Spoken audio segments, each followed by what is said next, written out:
বলতেছে এই যে যারা বসে আছে এরা আমার কাছে টাকা পাবে, আমি এদের টাকা দিতে পারতেছি না, তোমাকে টাকা কিভাবে দেবো, তোমার টাকা আমি দিতে পারতেছি না।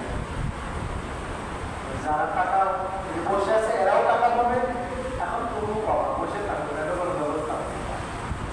ছোট মানুষ বছরের চিৎকারে কান্না শুরু করছে, ওদের হুজুর আমি মানুষ, বাড়িতে আমার মা আর ছোট ছোট ভাই বোন আছে, আমি কাজ করে নিয়ে যাই বিকেলবেলা, আমার মা রান্না করে আমার বোন এবং ভাইয়ের এবং আমাকে খাওয়ার ব্যবস্থা করে, যদি আপনি টাকা না দেন তাহলে আমি কেমনে কাজ কিনবো, এটা ধরে চিৎকারে কান্না শুরু করছে।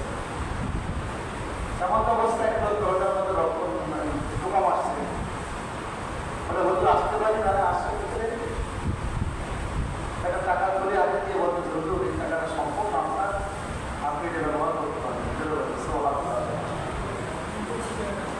হুজুর ক্ষমতাদেরকে সবাইকে এক একটা করে দেবে, সবাইকে এক একটা করে দেওয়ার পর ওদের একটা বাক্যে সেটা তুমি খাও। এবার সবাই তোমার দেওয়া হয়ে গেছে, সন্দেশ করিয়ে গেছে, বাচ্চা বলতেছে হুজুর আমার টাকা দেন। তারপর হুজুর বলতেছে এই যে যারা বসে আছে এরা আমার কাছে টাকা পাবে, আমি এদের টাকা দিতে পারতেছি না, তোমাকে টাকা কিভাবে দেবো, তোমার টাকা আমি দিতে পারতেছি না। যারা টাকা বসে